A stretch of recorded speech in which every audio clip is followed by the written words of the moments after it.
اعوذ باللہ من الشیطان الرجیم بسم اللہ الرحمن الرحیم الحمد للہ رب العالمین والصلاة والسلام علی سیدنا محمد وآلہ الطاہرین اللہم صل علی محمد وآل محمد اقول وفی کلام الوجہین وفی کل الوجہین نظر۔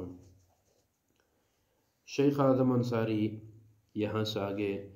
جو وجہ اول اور ثانی بیان ہو گئی توجیہ کلام شیخ کاشف الغطا کے ضمن میں کہ وجہ اول میں بھلے جس طریقے سے باب اذن میں ایک ملکیت بھلے ایک دلالت مطابقی ہے اور ایک دلالت التزامی و تبعی کی بنا پر جو ملکیت حاصل ہوتی ہے وہ فضولی کے لیے بھی ہم ثابت کریں گے۔ تو بعض نسخ میں جیسا کہ وصحتہ تتضمن سابق عبارت میں وہاں پر دلالت تضمنیہ سے میں نے تعبیر کیا، چونکہ بعض اساتذہ دلالت تضمنی سے تعبیر کرتے ہیں، لیکن حسب ظاہر بعض شراح نے بلے دلالت التزامی سے تعبیر کیا ہے۔ وہ سابق درس میں جو میں تکرار کر رہا تھا دلالت تضمنی، تو ظاہراً وہ دلالت التزامی و تبعی ہے جس کی بات گزر گئی سابق درس میں، لہٰذا ملتفت رہیں اس نقطے کی طرف۔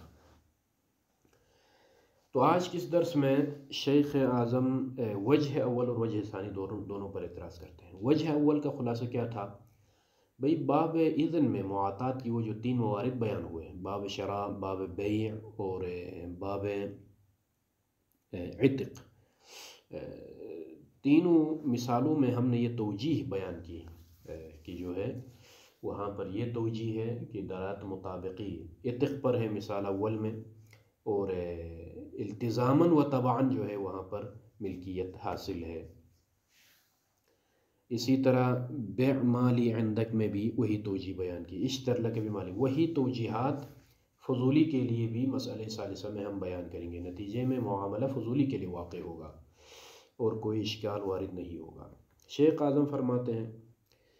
کہ پہلی بات یہ کہ اما الاول، وجہ اول جو بیان ہوئی، وجہ اول یعنی باب اجازہ فضولی، بحث فضولی کو باب اذن جو معاطات میں تین مثالیں مذکور ہو گئیں ان کے ساتھ قیاس کرنا، وہاں کی ملکیت التزامی کو ثابت کرنا تاکہ معاملہ فضولی کے لیے واقع ہو۔ کہتے ہیں کہ فَلِأَنَّ صِحَّةَ الْإِذْنِ فِي بَيْعِ الْمَالِ لِنَفْسِهِ أَوْ الشَّرَاءِ لِنَفْسِهِ مَمْنُوعَةٌ، کہ شیخ انتہائی اختصار کے ساتھ بیان کرتے ہیں کہ صحت اذن کا صحیح ہونا کس چیز میں؟ فی بیع المال لنفسه، مال کو اپنے لیے فروخت کرنے میں، او الشراء لنفسه یا اپنے لیے خریدنے کے لحاظ سے یہ صحت ممنوع ہے۔ کما تقدم فی بعض فروع المعاطات، جیسا کہ بعض فروعات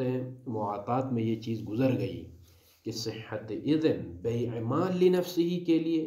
یا شراء المال لنفسه کے لیے درست نہیں ہے۔ یہ ترجمہ لفظی کیوں درست نہیں ہے؟ وہاں پر یہ جو تین بلے موارد بیان ہوئے ہیں، عتق والا اور بیع والا اور شراء والا، یہ تین موارد جو پر بیان ہوئے وجہ اول میں، کہ ہمارے پاس مملکات ہیں، مملکات یعنی خاص موارد، خاص بلے چیزیں ہیں جن کی وجہ سے کسی کے لیے ملکیت ثابت ہوتی ہے۔ مثلا فرض کیجئے وَهَبْتُ لَكَ هَذَا، ہبہ من جملہ مملکات شرعیہ میں سے ہے۔ کہتے ہیں کہ اذن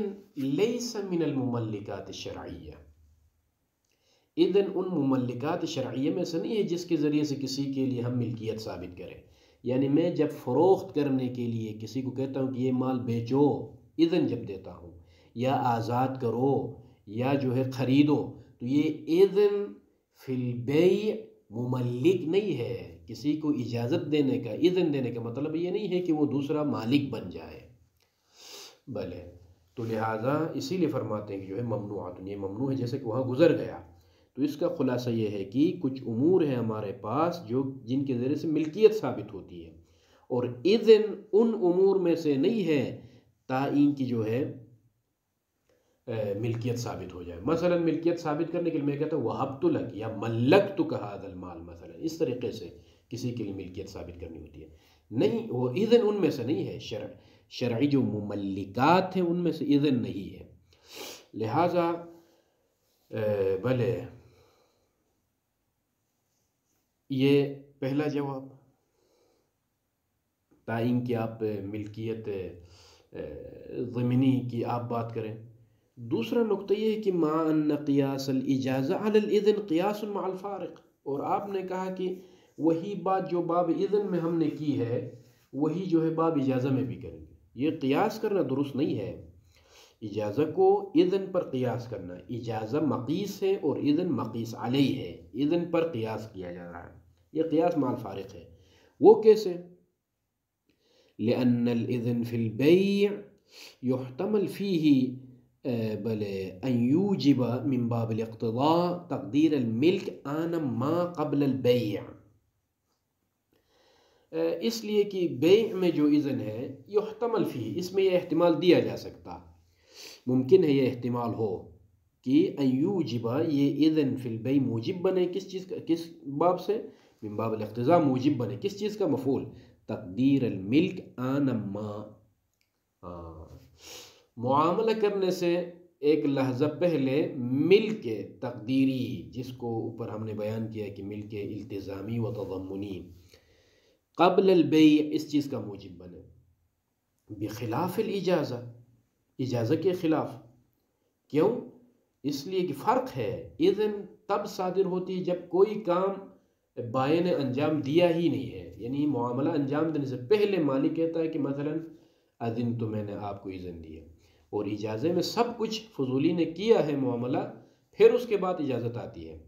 تو یہ اجازہ فإنها لا تتعلق الا بما وقع سابقا، بھلے، اور اجازت تعلق ہی نہیں رکھتی ہے مگر اس چیز کے ساتھ جو پہلے واقع ہوئی ہے، ختم. بھلے، تو اس بنا پر والمفروض انه لم يقع الا مبادلۃ مال الغیر بمال آخر، اور ہمارا مفروضہ یہ ہے کہ اجازہ میں پہلے جو واقع ہو گیا ہے وہ کیا واقع ہو گیا ہے؟ مبادلۃ مال الغیر بمال آخر،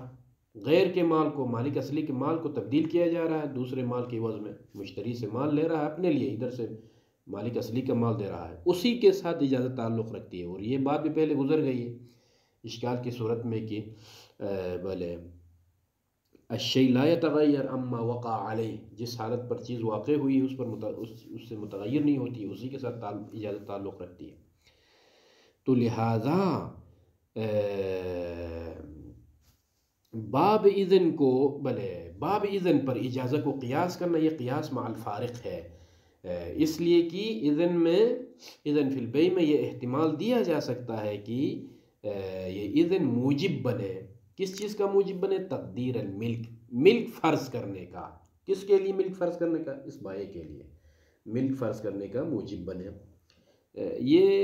ملک فرض کرنے کا موجب کس باب سے بنتا ہے؟ من باب الاقتضاء، دلالت اقتضاء کے. یہ دلالت اقتضاء صحت کلام جس پر موقوف ہو اس کو کہا جاتا ہے دلالت اقتضاء، شرعاً یا عقلاً. صحت کلام جس چیز پر موقوف ہو، کسی چیز پر موقوف ہو تو اس کو کہا جاتا ہے دلالت اقتضائی. مثلا مثال دی جاتی ہے عقلی کے لیے، کیا مثال دی جاتی ہے؟ واسأل القریہ، قریہ سے سوال کرو. قریہ سے سوال ہوتا ہی نہیں ہے، تو دلالت اقتضائی یہاں پر صحت کلام موقوف ہے عقلاً تقدیر پر. وہ تقدیر کیا ہے؟ یعنی اہل القریہ. اور اسی طرح شرعی کی مثالیں یہی دی جاتی ہیں کہ مثلا یہ جو اوپر گزر گئیں کہ اعتق عبدک عنی، تم اپنے غلام کو میری طرف سے آزاد کرو. حالانکہ جو ہے ادھر سے دوسرا قول ہمارے پاس ہے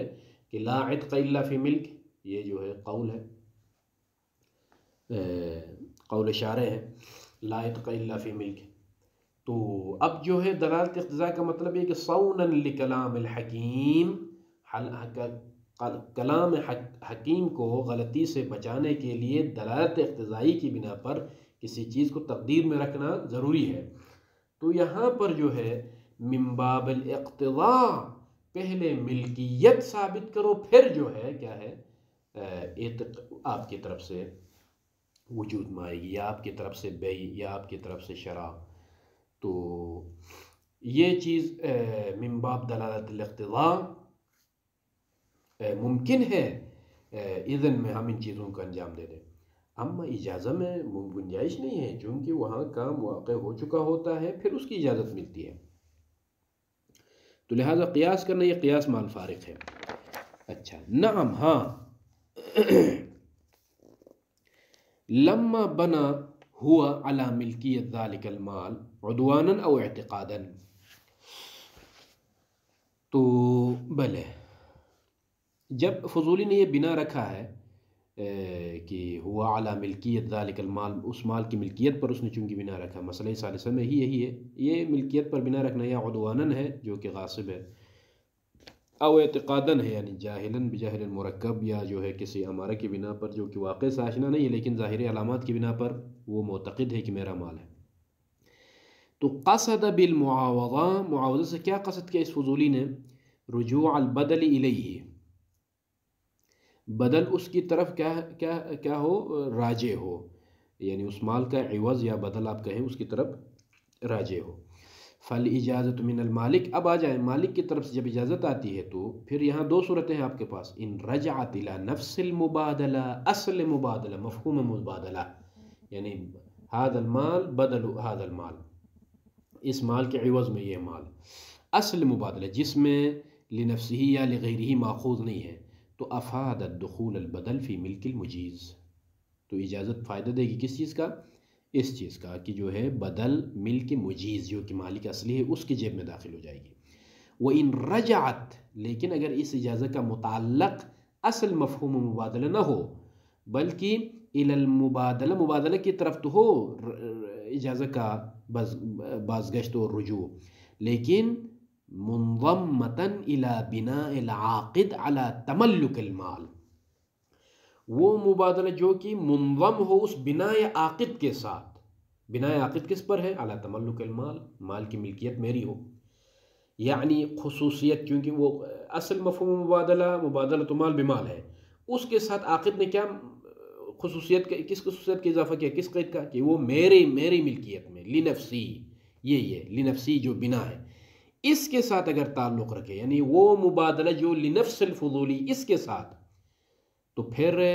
فہیہ یہ اجازت، وَإِنْ أَفَادَتْ دخول البدل فی ملک العاقد، اگر اجازت اس کے ساتھ تعلق رکھے تو اگرچہ اجازت فائدہ دے گا اس چیز کا کہ وہ بدل ملک عاقد جو کہ فضولی اس کی ملکیت میں داخل ہونے کا، الا مگر کیا ہے، ان مرجع هذا الى اجازت ما بنا علیہ العاقد من التملک وامضائه له، الا ان مرجع هذا، بلے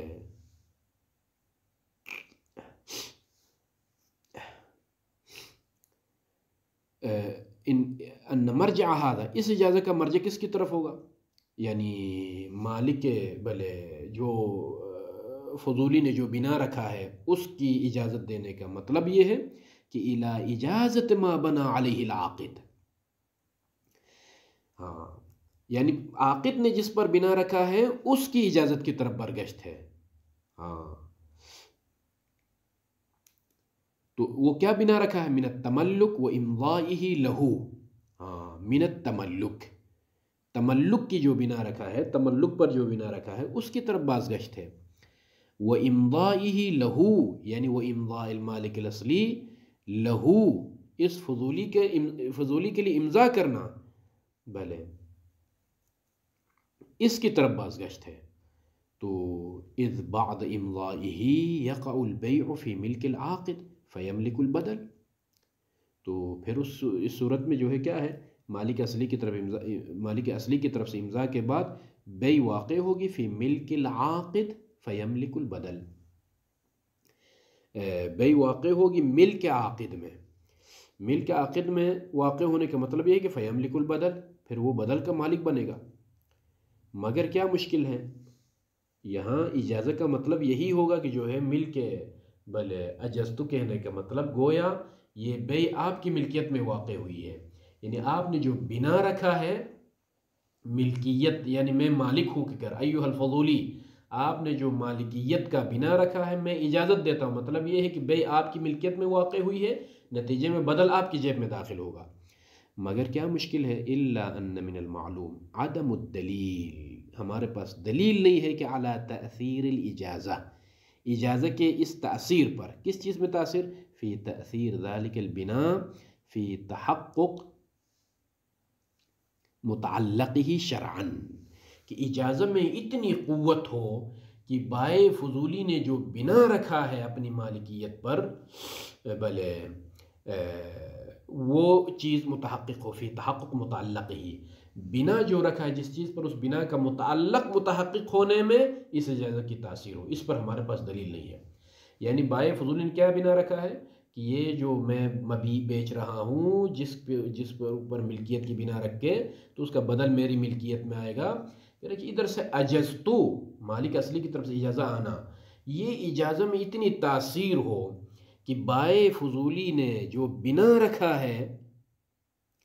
کہ اس بنا کا متعلق جو کہ ملکیت ہے، وہ ملکیت حاصل ہو جائے، اس پر دلیل نہیں ہے۔ بلے شرعی طور پر ہمارے پاس دلیل نہیں ہے، بل الدلیل علی عدم ہی، بلکہ دلیل کس بات پر ہے، علی عدم تأثیر، اجازت اس قدر مؤثر نہیں ہے، یعنی کہ جو ہے بائے فضولی جو بنا رکھا ہے وہ متحقق ہو جائے، یعنی بائے فضولی کی ملکیت ثابت ہو جائے، اس کی، بلکہ اس کے عدم پر دلیل ہے، وجود پر دلیل نہیں ہے۔ وہ کیسے دلیل ہے عدم پر، لأن ھذا، یہ بناء فضولی کا جو متعلق ہے، وہ بناء فضولی کا متعلق کیا، ملکیت، ادعاء ملکیت،